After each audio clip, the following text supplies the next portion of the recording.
साल 9 राज्यों के चुनावों को लेकर चर्चाएं हैं। मध्य प्रदेश एक ऐसा राज्य है जहां ना तो सरकार रिपीट होती है, जहां ना ही एक चेहरा किसी के दम पर सरकार बनाता है। वहां पर हमेशा ही सियासी खेल इस बात पर निर्भर करता है कि आपने कामकाज कितना बेहतरीन किया।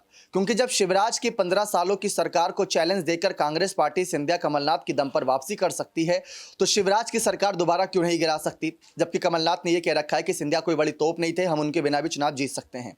बात कुल मिलाकर यहां पर आकर फंसती है। लेकिन इसी के साथ साथ चर्चा इस बात की भी हो रही है कि सिंधिया जिस तरीके से राहुल गांधी के हर फैसले को झुठलाते जा रहे हैं। राहुल गांधी ने यह साफ कह दिया है कि इस बार मध्य प्रदेश में कांग्रेस पार्टी आसानी से चुनाव जीतेगी। लेकिन सिंधिया का यह कहना है कि 15 महीने तक इस सरकार ने सिर्फ और सिर्फ भ्रष्टाचार फैलाया, जनता के बीच अराजकता फैलाई, हमारी कोई बात नहीं मानी। हम मंत्री थे लेकिन मंत्री का सिर्फ हमें पद मिला हुआ था, लेकिन जिम्मेदारियां नहीं मिली हुई थी। ये सारा खुलासा सिंधिया ने किया था।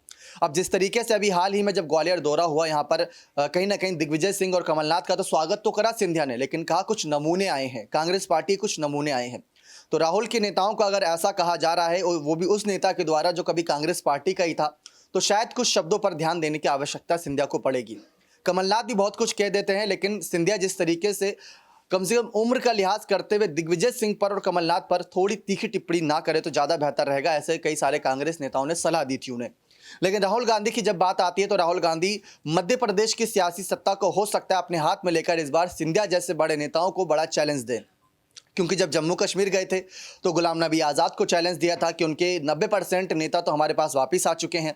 और उसके बाद हमने तब देखा था कि यहाँ पर जब माहौल बना था, यहाँ पर कुल मिलाकर मध्य प्रदेश में भी, तो उस समय भी राहुल गांधी ने साफ कह दिया था कि बिके हुए नेताओं पर भरोसा नहीं।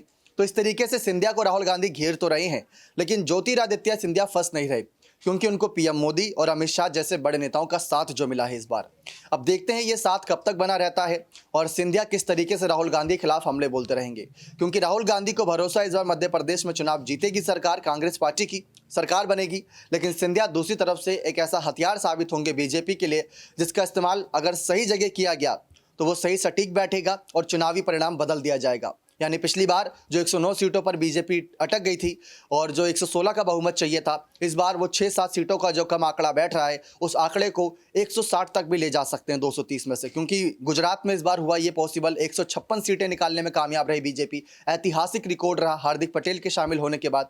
तो यही ऐतिहासिक रिकॉर्ड मध्य प्रदेश में अगर सिंधिया बनवा देते हैं तो उनकी काबिलियत का अंदाजा राहुल गांधी को भी मिलेगा और उनकी काबिलियत का अंदाजा यहाँ पर कांग्रेस पार्टी के तमाम नेताओं को भी मिलेगा और बीजेपी के नेताओं को भी मिलेगा। देखते हैं इस बार मध्य प्रदेश के चुनाव में सिंधिया की क्या भूमिका रहती है। बने रहे चैनल के साथ, ऐसी और तमाम जानकारियों के लिए बहुत बहुत धन्यवाद।